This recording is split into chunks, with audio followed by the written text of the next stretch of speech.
இன்னைக்கு நம்ம பார்க்க போற விதி என்ன அப்படின்னு சொன்னா பொதுவான பிழைகள். இது தேர்வுலயே கேட்கிறாங்க. பொதுவா எல்லா இடங்கள்லயும் நம்ம பயன்படுத்தக்கூடிய சொல்லு. இப்ப இந்த சொல்ல எப்படி எழுதுது அப்படின்ற பாருங்க. நம்ம எழுதக்கூடிய சொல்லு எது சரி அப்படின்றத நீங்களே சொல்லுங்க.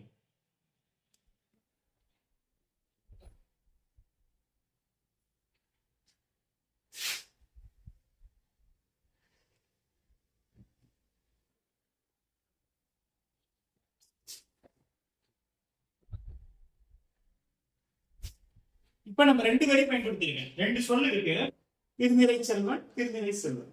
இப்ப நிறைய திருமண பத்திரிகைகள்லாம் நம்ம பாக்குறோம், நிறைய பத்திரிகைகளை பாக்குறோம்.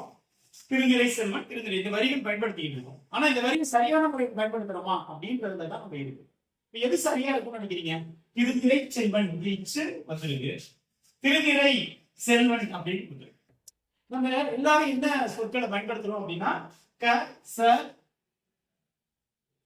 த இது சொல்லலாம் வழினம் மிஷின் அப்படின்றது நம்மளுடைய ஒரு கருத்தா இருக்கு. அது எல்லா இடங்களையும் நம்ம பயன்படுத்தலாமா அப்படின்றதுலதான் இருக்கு. இப்ப திருநிலை செல்வன் இச்சு வரலாமா வரக்கூடாதா?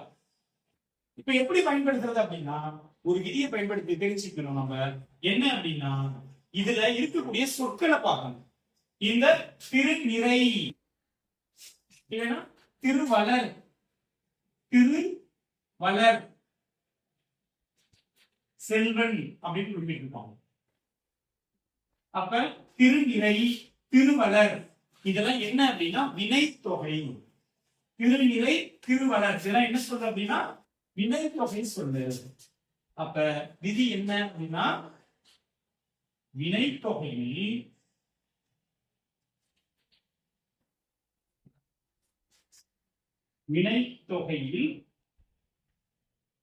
வல்லினம் மிகாது. வினைத்தொகையில் வல்லினம் மிகாது.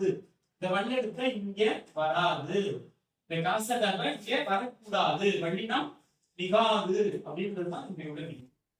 அப்ப திருநிலை செல்வன் அப்படின்றத இச்சு போட்டாங்கன்னா அது தவறு, இச்சு போடக்கூடாது.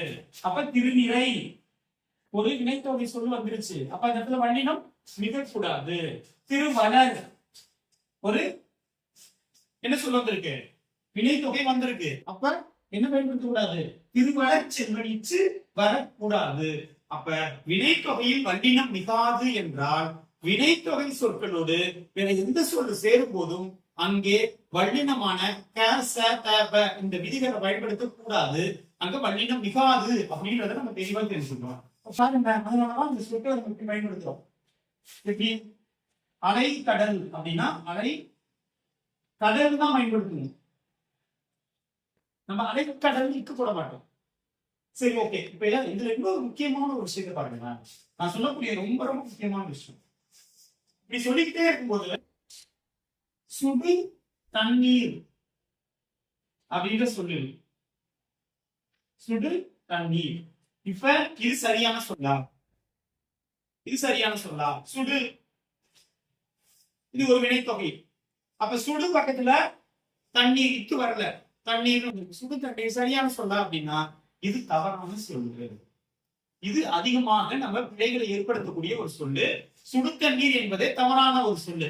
ஏன் அப்படின்னா தண்ணீர் அப்படின்னு சொன்னா குளிர்ச்சி அப்படின்னு அர்த்தம், குளிர்ந்த நீர். சுடு அப்படின்னா என்ன அர்த்தம், சுடுதல், வெப்பமானதுன்னு அர்த்தம். அப்ப குளிர்ச்சியும் வெப்பமான தண்ணீரை குடு அப்படின்னு சொல்லி ஏதாவது கேட்க முடியுமா? அந்த வார்த்தையை பயன்படுத்தக்கூடியது. அப்ப என்ன பண்ணலாம், நம்ம தண்ணீர் அப்படின்னு மட்டும் ஒரு சொல்ல பயன்படுத்தலாம். ஒரு குளிர்ந்த நீர் கொடுங்கன்னு கேட்கலாம். இல்லைன்னா சுடுநீர் அப்படின்னு பயன்படுத்துறாங்க இல்லையா, இந்த இடத்துல வெந்நீர் அப்படின்றத நம்ம பயன்படுத்தணும். வெந்நீர், நான் இதுக்கான விதி ஏற்கனவே சொல்லியிருக்கேன், வெம்மை குட்ட நீர் அப்படின்னு பயன்படுத்துவோம். அப்ப வெந்நீர் வெம்மையான நீர் பயன்படுத்தலாம். அப்ப சுடுத நீர்ன்ற ஒரு சொல்லே தவறானது. இந்த சொல்லை நாம் பயன்படுத்துவதை தவிர்க்கணும். நம்ம தண்ணீர்னா குளிர்ச்சி, சுடுனா வெப்பமானது. அப்ப வெப்பமான தண்ணீர்னா குளிர்ச்சியான நீர்னு கேட்கிறாங்க. அப்ப இது சரியான பொருளா இல்ல. அப்ப சுடுத நீர்ன்ற சொல்ல தயவு செய்து தமிழர்கள் நாம் இதை தவிர்க்க வேண்டும். வெந்நீர் அப்படின்ற சொல்ல பயன்படுத்தலாம். தண்ணீர்னா குளிர்ச்சியான நீர், வெந்நீர்னா வெண்மையான நீர், வெப்பமான நீர்.